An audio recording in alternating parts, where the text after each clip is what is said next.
Kinshasa, dans la matinée du jeudi 19 janvier 2017, pour une visite familiale, le président Denis Sassou Nguesso du Congo-Brazzaville en a profité pour s'enquérir de l'évolution de la mise en application de l'accord du 31 décembre entre la majorité présidentielle et le rassemblement de l'opposition. Un accord qui peine à être exécuté dans la mesure où les partis engagés ne s'accordent pas sur un certain nombre de points.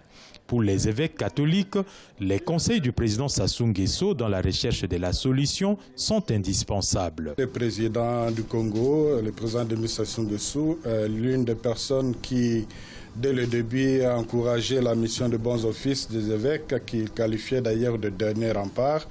En des moments difficiles, il disait même que la Senko, c'est la digue qui ne doit pas céder. Il était tout à fait normal qu'il en vienne aux nouvelles et c'était l'occasion pour les évêques de lui faire l'état des lieux de ce qui s'est fait actuellement et naturellement recevoir quelques conseils des sages.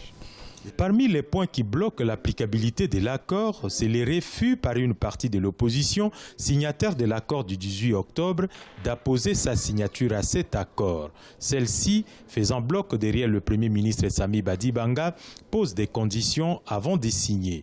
Pour le Premier ministre, reçu par le président Denis Sassou Nguesso, la question des intérêts politiques doit être bien réglée.